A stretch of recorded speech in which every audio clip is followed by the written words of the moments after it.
There was a time, and it really wasn't that long ago, when learning to navigate a new city meant, like, actively wrestling with a physical map. Oh, yeah, like those massive paper ones that you could never fold back up correctly. Exactly. You had to physically unfold this giant piece of paper on your steering wheel, figure out how to orient yourself to north, identify the actual landmarks around you, and genuinely memorize the route. Right, because if you made a wrong turn, you had to actively figure out how to correct it on your own. Yeah, you couldn't just wait for recalculating voice. Hmm. There was a mandatory, um, I guess you could call it a productive struggle, built directly into the process of just getting from point A to point B. Which is actually how you learn. You were forced to build a three-dimensional mental model of your environment just to, survive the trip. But then, obviously, we all got GPS on our phones, Yeah. and suddenly a calm, robotic voice just tells you exactly when to turn left, when to turn right. Oh. And, I mean, it is undeniably incredibly efficient. Oh, absolutely. It's a lifesaver. It is.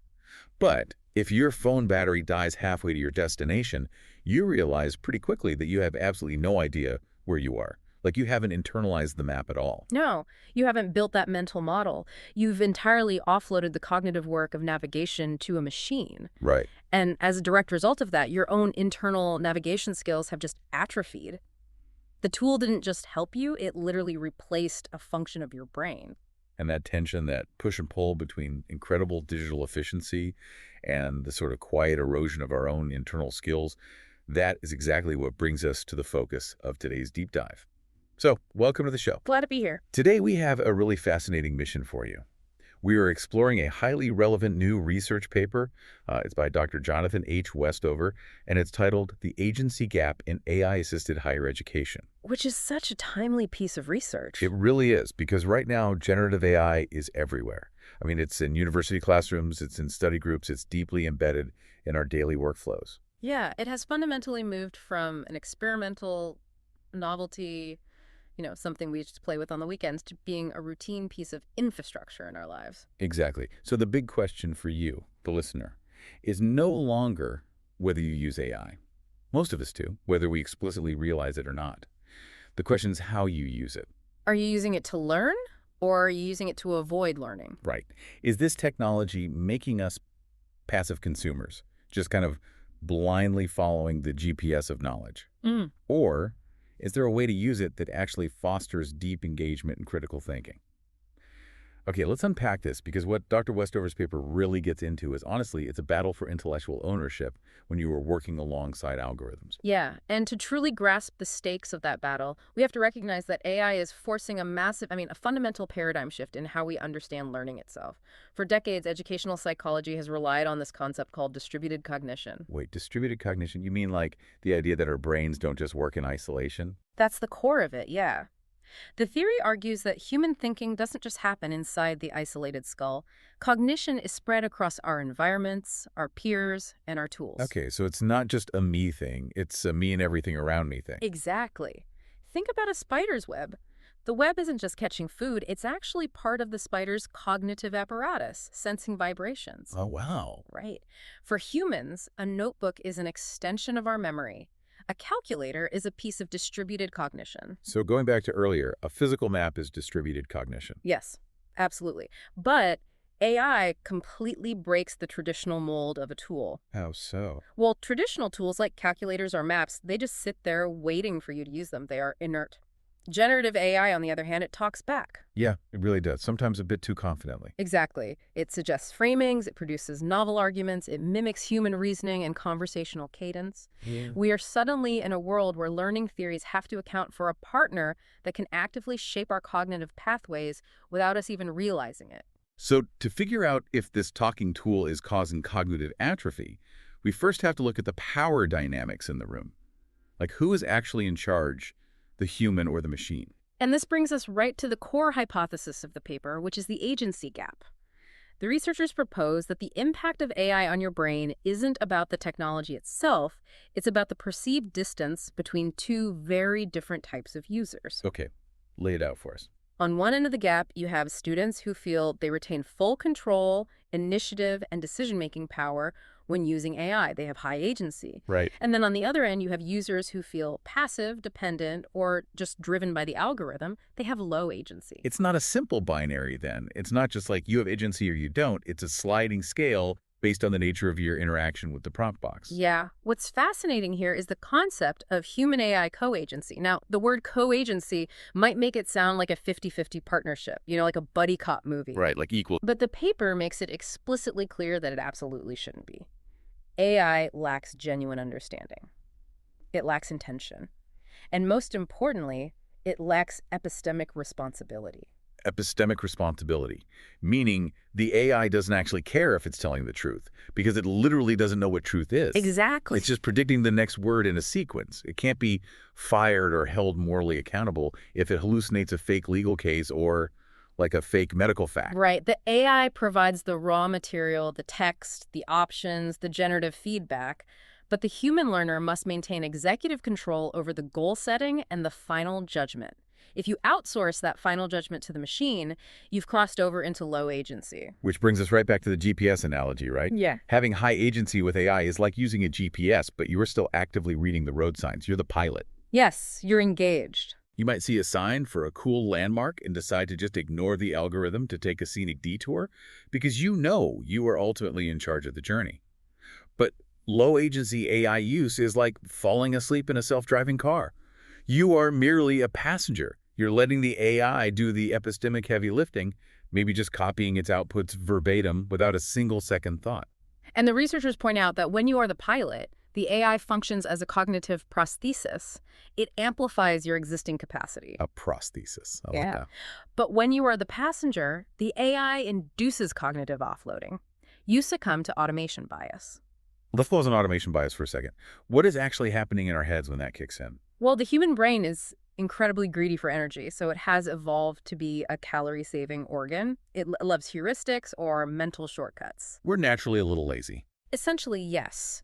When a machine outputs a beautifully formatted, highly confident paragraph of text in 3 seconds, your brain takes a shortcut. It subconsciously assumes, oh, this looks authoritative. It was generated instantly by a computer, so it must be correct. Right, it looks the part. Exactly. Automation bias is that psychological phenomenon where humans naturally favor suggestions from automated decision-making systems and just ignore contradictory information made without automation, even if the non-automated info is correct. That really begs the question, though. If our brains naturally want to conserve calories, and we want to be the pilots of our own learning, what exactly do we have to do differently when we are sitting in the driver's seat? According to this research, the answer lies in actively fighting our own biology by basically hitting the brakes. Yeah, the researchers call it the cognitive brake. The paper introduces this through the concept of reflection, which acts as the vital mediator between using AI and actually thinking critically. Okay, so reflection is the key. Yes. They draw on Kember's levels of engagement to explain this. At the lowest level, you have habitual action. Which is the passenger mode. Exactly. It's treating the AI like a magic 8-ball. Think about how a magic 8-ball actually works.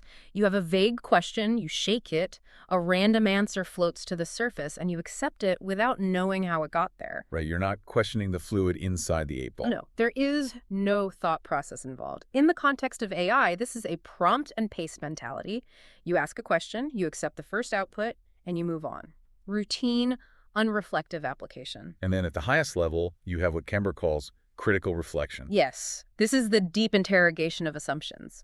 And the researchers found a really crucial link here, just feeling like you are in control, having that perceived agency.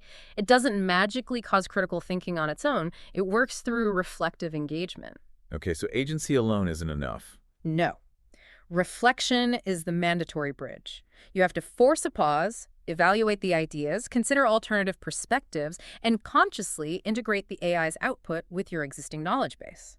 Okay, but I have to push back here, or at least admit some confusion on behalf of, human nature. Sure. Doesn't the very design of generative AI actively discourage this cognitive break? I mean, think about the user interface of these platforms. They're incredibly fast, they're highly fluent, and they write with an overwhelmingly confident, authoritative tone. They do. It feels like the technology is meticulously designed to seduce us into passive acceptance. It literally wants us to fall asleep in the self-driving car, so we just keep paying the subscription fee. The researchers absolutely acknowledge that danger. The fluency of AI is a massive cognitive trap. And this raises an important question. How do we resist a tool that is designed to be completely frictionless? Right. The paper's answer is a concept called epistemic vigilance. Epistemic vigilance. That sounds like a mental immune system. That is a highly accurate way to visualize it, actually. Just like your biological immune system has to recognize a foreign virus to fight it off, epistemic vigilance means your brain has to constantly tag AI outputs as potentially infected with errors. So you're treating it with suspicion from the get-go. You have to. You can't blindly absorb the information. To engage critically, learners must explicitly view AI as a fallible, probabilistic text generator, not some omniscient oracle handing down universal truth. So critical thinking isn't just some automatic byproduct of using the tool. You don't become a better thinker just by logging into the platform and typing a prompt. No, not at all. Critical thinking only emerges when we reflectively interrogate what the AI produces. If you aren't iterating on your prompts, verifying the AI's claims against outside sources, and hunting for contradictions in the AI's logic, you aren't doing the cognitive work. The reflection itself is the work. Okay, so we know that reflection is this crucial bridge. Hitting the cognitive brake and acting like an immune system is what allows us to process information critically. But how does this rigorous stop-and-question process actually make us feel about our own competence? Because this is where the paper's global data reveals some massive surprises. Yeah, the researchers didn't just look at this dynamic in a vacuum. They surveyed 309 university students across two very different higher education contexts. One group was based in the UK and another group was based in China. And here's where it gets really interesting, because the data showed a huge divergence in how reflection impacts something called academic self-concept. Now, for you listening, academic self-concept is basically a measurement of how confident and capable students feel about their own academic abilities. Right. In the UK sample, when students engaged in that deep, reflective cognitive braking, it significantly boosted their academic self-concept. Questioning the AI made them feel smarter and more capable. But in the China sample, reflection had absolutely no significant association with boosting their self-concept. And we need to be very careful with this data. The paper explicitly cautions against making sweeping cultural generalizations. They emphasize that these are exploratory patterns based on localized institutional contexts, not homogeneous national stereotypes. Right, totally. But with that major caveat in place, they explore some fascinating pedagogical frameworks that might explain this stark divergence in the data. Because my first instinct when reading that was, wait, are the students in China learning less from the reflection? But the paper makes it clear that's absolutely not the case. It's just a totally different psychological way of evaluating oneself. Exactly. In many Western educational cultures, achievement is often heavily linked to self-enhancement. Reflection is used as a tool to validate your capability. Ah, I see. When you critique an AI's output, you are demonstrating your mastery over the machine. The internal monologue is, I found the flaw in this advanced algorithm, therefore I am a highly competent thinker. But in the other context, it's a completely different philosophy. Yes. In some Confucian heritage educational traditions, the historical focus is often placed on self-improvement and effort attribution. To put that in everyday language, it's a philosophy of the grind. The grind, okay. In this framework, reflection isn't a tool to celebrate your progress or pat yourself on the back.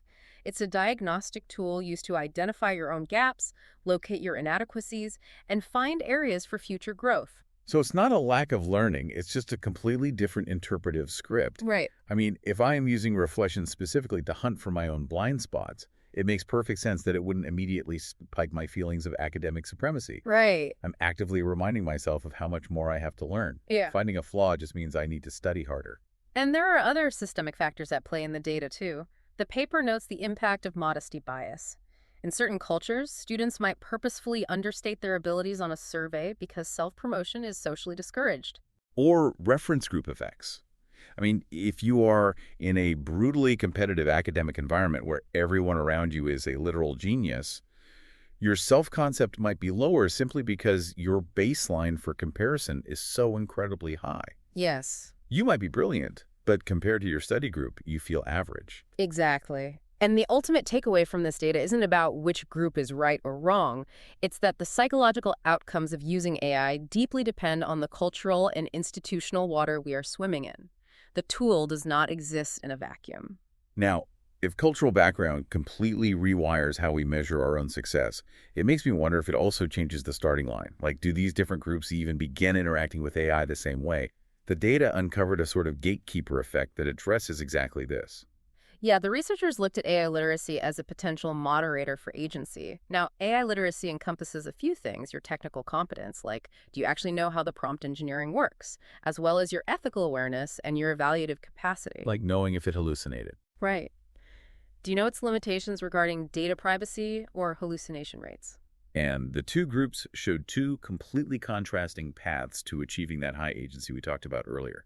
In the China sample, AI literacy acted as a rigid gatekeeper. It was a strict prerequisite.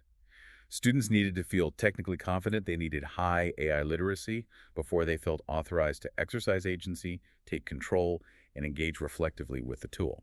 And this reflects a pedagogical norm of mastery before experimentation. You learn the rules thoroughly before you are allowed to break them or play with them. You need the foundation to feel confident enough to challenge the machine. But in the UK sample, AI literacy didn't moderate the relationship at all.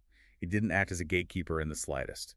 Students in the UK sample exercised agency and tried to take control of the AI regardless of their formal literacy levels. They just dove headfirst into the deep end. Yeah, and this aligns much more closely with a learning by doing or trial and error approach. It's a highly exploratory, sometimes chaotic stance. Just figure it out as you go. Exactly. You don't wait for formal mastery. You just start typing prompts, see what happens, and reflect on the fly based on the messy results. This proves a critical point for anyone listening, whether you're a student, a mid-level manager, or, a CEO trying to roll out an enterprise AI tool to your entire company. Neither of these paths is inherently wrong, but it proves that a one-size-fits-all approach to teaching AI is absolutely destined to fail. Oh, completely. If a CEO tries to force a jump in and break things mentality on a department that culturally requires mastery before experimentation, those employees will just freeze up. They won't use it. Or feel too insecure. Right. And conversely, if you force a rigid 3-month technical literacy course on a group of creatives who just want to learn by doing, they will totally disengage. The context dictates the most effective on-ramp to AI adoption. You have to meet the learners or the employees where their epistemic norms already reside. You cannot fight their baseline psychology. So what does this all mean? We've talked about pilots and passengers, automation bias, cognitive breaks, cultural interpretive scripts, and gatekeepers. Let's take all these academic findings out of the university context and bring them right into the daily lives of you, the listener. How can we apply Dr. Westover's framework for agentic AI-enhanced pedagogy into a practical toolkit for our daily workflows? Well, the paper distills this into a few highly actionable principles. The first is to always design for retained control. Meaning, don't let the algorithm set the agenda from minute one. Right. Practically, this means you must set your goals before you open the AI interface. If you are starting a project, write down your parameters, your intended tone, and your core arguments on a physical piece of paper first. Before you even open the browser. Exactly. Because if you just open the chat box and ask the AI to do the initial brainstorming without any constraints from you, the algorithm will instantly define the boundaries of your thinking. You become the passenger before the trip even begins. The second principle the paper suggests is to scaffold explicit reflection, which involves forcing yourself to hit that cognitive break we talked about. And the paper suggests keeping an AI audit trail. Yeah, don't just save the final polished output the AI gives you. Keep the entire transcript of your prompts and annotate it. Like adding notes to the document. Exactly. Write down notes on why you rejected a certain paragraph the AI generated, or why you had to refine your prompt 3 times to get a usable answer. By documenting the friction, you are actively exercising your critical thinking skills. You are making your epistemic vigilance visible. Okay, but realistically, keeping a diary of every single prompt I type sounds kind of exhausting. Yeah. I'm playing devil's advocate here, but does anyone actually have the time to do this in a fast-paced corporate job where you're constantly under deadline? It's a fair pushback, and no, it doesn't mean writing a novel for every prompt. Think of it less like a diary and more like showing your math. Let's walk through a hypothetical scenario. Yeah. Imagine you were tasked with writing a Q3 marketing strategy. Okay, I'm the marketing director. The deadline is in 3 hours. The low-agency passenger version of this workflow looks like the same. You panic, you type, Write a Q3 marketing strategy for a mid-sized tech company into the AI. It spits out 5 generic pillars. You copy it, tweak a few adjectives, and email it to your boss. I mean, I save time. You saved time, but your strategic thinking muscles weren't used at all. You just facilitated the AI's generic thoughts. And the high-agency pilot version. The pilot version starts with design for retained control. You sketch out your 3 core goals on a notepad. Then you prompt the AI, draft a strategy focusing on these 3 specific goals. It generates a response, but let's say it includes a tactic that doesn't fit your market. Like it suggests something totally off-brand. Right. And here is where the audit trail comes in. You don't just delete it. You drop a quick comment in your document. Rejected AI's suggestion for TikTok ads. Our primary demographic is B2B decision makers on LinkedIn. Oh, I see. That one sentence of annotation forces you to explicitly state your strategic reasoning.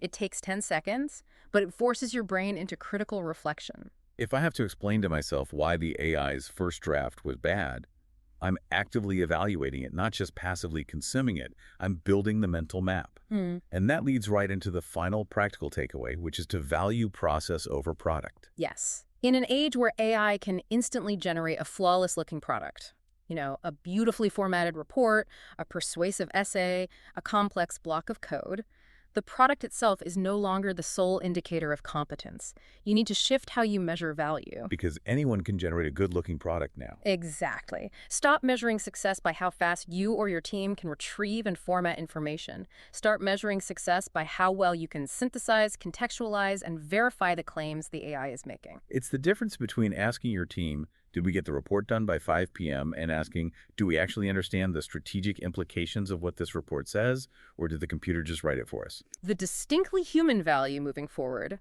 is in the synthesis and the judgment, not the raw generation of text. Which brings us to the ultimate summary of this entire deep dive. Generative AI, for all its magic and all its hype, is not fundamentally a brain builder, nor is it fundamentally a brain rotter. The technology itself is entirely neutral. Completely neutral. It is neither inherently empowering nor inherently disempowering. The outcomes you get depend entirely on the posture you take when you sit down at the keyboard. Do you treat the AI as a cognitive prosthesis that amplifies your own executive capacity? Or do you treat it as a cognitive surrogate that replaces your judgment so you can basically take a nap in the passenger seat? And if we connect this to the bigger picture, it is a reminder that in a world increasingly saturated with algorithmic answers, we must continually fight to remain the executive decision makers in our own digital lives. Yeah. The AI can generate, it can suggest, it can format, but epistemic responsibility, the burden of truth, the burden of ethical judgment, and the burden of true understanding must always, always rest with the human. It's about keeping your hands firmly on the wheel, even when the car offers to drive itself. And that leaves us with a final thought for you to chew on as you go about your day. We talked at the very beginning about the map versus the GPS. Human cognitive muscles, just like physical muscles, they're built through the productive struggle of learning. Yep, the resistance. Exactly. They're built through the friction of trying to understand something difficult. Generative AI is explicitly designed by its creators to completely remove that friction. It is designed to give us instant, fluent, frictionless answers. So if the friction is where the growth actually happens, how do you plan to artificially reintroduce beneficial friction into your daily life to ensure your critical thinking skills don't atrophy? It's a great question to reflect on. It really is. Thanks for joining us on this deep dive. We'll catch you next time.